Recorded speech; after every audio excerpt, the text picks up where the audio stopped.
इसरो के बाद अब पूरे फॉर्म में उतरा डीआरडीओ। डीआरडीओ ने निकाले बेहद सीक्रेट ऐसे 3 हथियार जिनकी रेंज, ताकत और तकनीक ने मचाया भूचाल। ऐसे हथियार आए सामने जो युद्ध के मैदान में रच देंगे इतिहास। ऐसी तकनीक से हथियार बनाने वाला भारत बनेगा पहला देश। दोस्तों, जिस तरह से मोदी सरकार चीन और पाकिस्तान जैसे देशों से भारत की सुरक्षा करने और भारत की सीमाओं को एक अभेद्य किले में बदलने के लिए ऐसे ही हथियारों का ऐलान कर चुकी है जो दुश्मन ने कभी न देखे होंगे, न कभी सुने होंगे, न उनकी तकनीक कहीं देखी होगी, न ही किसी देश के पास ऐसी तकनीक होगी। अब ऐसे हथियारों को सीमाओं पर उतारने का वक्त आ चुका है। जी हां, भारत अब दोनों पड़ोसियों को सुपर सरप्राइज देने का मूड बना चुका है। भारत की तकनीक का दुनिया पहले से लोहा मान चुकी है। भारत के बनाए हथियार खरीदने वो देश भी आगे आने लगे हैं जो खुद को टॉप वेपन एक्सपोर्टर और मैन्युफैक्चरर बताते हैं, जैसे कि अमेरिका, फ्रांस और खुद रूस भी भारत से ब्रह्मोस मिसाइल खरीदने के लिए कह चुका है ताकि वो उनका इस्तेमाल यूक्रेन के खिलाफ कर सके। भारत की इसी ताकत से चीन भी परेशान है और अब उसकी परेशानी बढ़ने वाली है क्योंकि भारत उन हथियारों को ऑलमोस्ट तैयार कर चुका है जो अजेय है, जिसकी काट खुद भारत के पास भी नहीं। तो वीडियो को पूरा जरूर देखिएगा और जो भी आपकी अपनी राय है उससे कमेंट के माध्यम से हमें बताना बिल्कुल मत भूलिएगा। भारत का वो सबसे बड़ा प्रोजेक्ट जिसकी एक फोटो ने हिला दी दुनिया। दोस्तों, जब भी भारत के किसी हथियार को लेकर बड़ा खुलासा होता है तो ये सुर्खियों में आ जाता है। ऐसा ही हुआ भारत के अहम प्रोजेक्ट वेदा के साथ। जब भारत के डीआरडीओ चीफ के द्वारा खींची गई एक फोटो में प्रोजेक्ट वेदा का एक स्केल मॉडल दिखाई दिया, जिससे पूरी दुनिया का ध्यान अचानक भारत की तरफ हो गया। दोस्तों, भारत का प्रोजेक्ट वेदा इतना खास और खुफिया प्रोजेक्ट है जिसकी क्षमता भारत को विश्व में एक महाशक्ति बनाने की है। दरअसल प्रोजेक्ट वेदा एक मोबाइल सैटेलाइट लॉन्च व्हीकल है जिसके पास वास्तव में इतनी ताकत होगी कि यह बेहद ही कम वक्त में आसमान से दुश्मनों पर सैन्य सैटेलाइट की बौछार कर सकता है। यानी अगर भारत चाहे तो महज कुछ घंटों में अंतरिक्ष में कई भारतीय सैन्य सैटेलाइट भेज सकता है, जिसका इस्तेमाल कई अलग अलग सैन्य ऑपरेशंस में किया जा सकता है। चलिए समझते हैं आखिर भारत इसका इस्तेमाल कैसे करने वाला है। दोस्तों, सैटेलाइट किसी भी देश के लिए सबसे बड़ी एसेट होती है। वहीं पर इनका इस्तेमाल युद्ध के दौरान इंटेलिजेंस लेने के लिए किया जाता है। केवल युद्ध के समय नहीं बल्कि सामान्य समय में भी सैटेलाइट बेहद बेहतर जानकारी किसी भी देश को प्रदान करते हैं। ऐसे में हर देश दुश्मन की सैटेलाइट को नुकसान पहुंचाने की कोशिश करता है ताकि अपने दुश्मन को एक तरीके से अंधा बनाया जा सके। और आप इन दिनों देख ही रहे होंगे कि किस तरह से चीन भारत की मिसाइलों को हिट करने के लिए लगातार प्रयास कर रहा है। कोई भी देश दुश्मन की सैटेलाइट को तबाह करने के लिए ज्यादातर ए-सैट यानी कि एंटी सैटेलाइट मिसाइल का इस्तेमाल करते हैं और विश्व में केवल गिनती के देश हैं जिनके पास ये तकनीक मौजूद है। उनमें से एक देश भारत भी है और चीन के पास भी एंटी सैटेलाइट मिसाइल मौजूद है।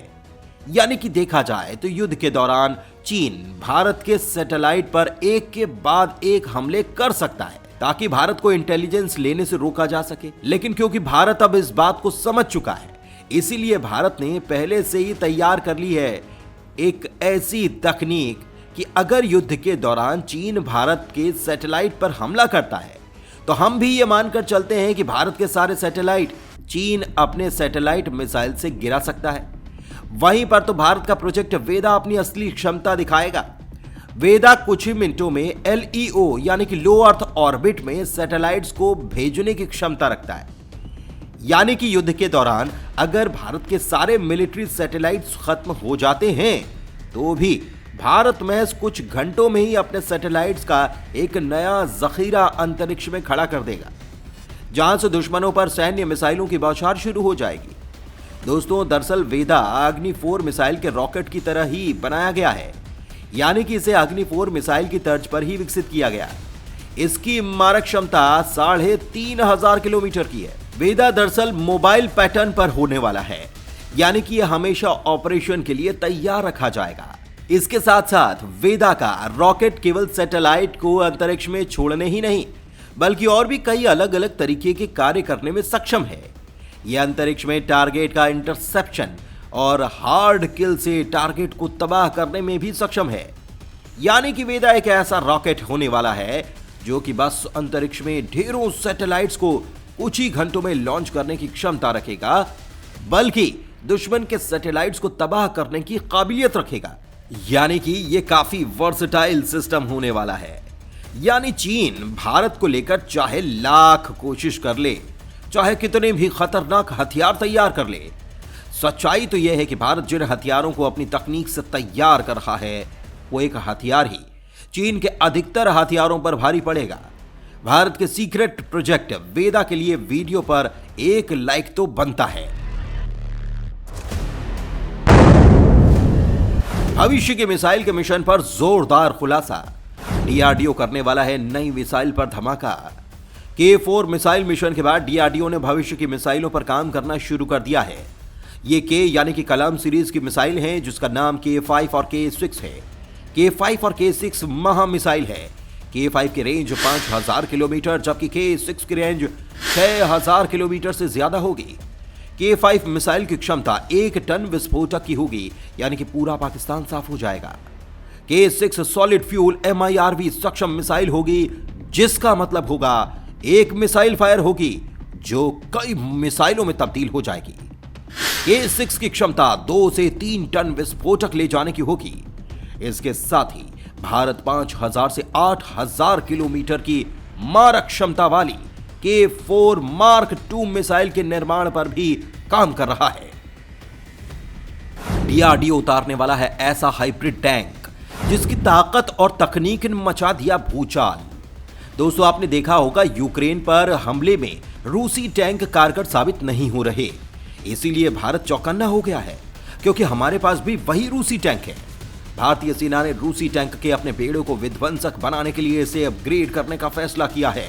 इसके मुताबिक अब 2 घातक टैंकों T-72 और T-90 की खासियत के आधार पर सेना के टैंकों को अपग्रेड किया जाएगा। अभी भारतीय सेना के पास T-72 मेन बैटल टैंक है।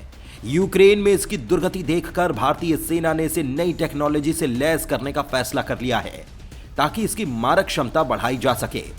भारतीय सेना टैंकों को अपग्रेड करके अपने बेड़े को आधुनिक युग के युद्धों के मुताबिक बनाना चाहती है।